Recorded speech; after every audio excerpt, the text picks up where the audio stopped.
Chechaklarni organizm Internetni kuzatib o'tirib bitta narsani xulosa qildim-da. Internetdagi kontentlar ham kasallik. Farzandinglarni qanaqa kasalliklardan himoya qilasizlar, misol uchun? O'sha kasalliklarni oldini olasizlar, misol uchun shamollamasin deb suv kiyintirasizlar. Ahmoq bo'lmasin deb maktabga berasizlar, o'qitasizlar, repetitorga berasizlar, balobatlar qilasizlar. Kasallik bilan kurashasizlar, har xil kasallik bilan. Hozirgi kundagi kasallik internetdagi fohishabozlik, qimorbozlik va hokazo kasalliklar. Beo'xshov har xil xingir kontentlar. Shulardan himoya qilmoqchi bo'lsanglar farzandinglarni kelajakda, hozir o'sib kelayotgan yoshlar.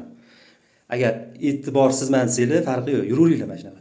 Agar e'tibor bilan shu kasalliklardan himoya qilaman degan niyatinglar bo'lsa, jamiyatni o'zgartiraman, yaxshi tarafga degan niyatinglar bo'lsa, chiqqan videolarga, shunaqa chiqqan kontentlarga, shunaqa kontentlarni rivojlantirayotgan content maker deyiladimi, Vayner content makerlarga qarshi spam berishinglar kerak o'rtoqlar. Boshqacha variant yo'q bu narsa bilan kurashish. Boshqacha variant yo'q. 2-3 ta odam gapirgani bilan, misol uchun, foydasi yo'q. O'zingizlarda shu narsaga ongli ravishda qarshilik bo'lish kerak.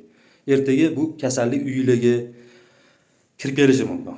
Misol trans, gey, fohisha, xingir kim shu narsalarga rozi bo'lsa, hech narsa qilmaydi. Agar norozi bo'lsanglar, fikringiz to'g'ri bo'lsa, polni chiqqaniga like o'rniga spam bosinglar. Sog' bo'linglar.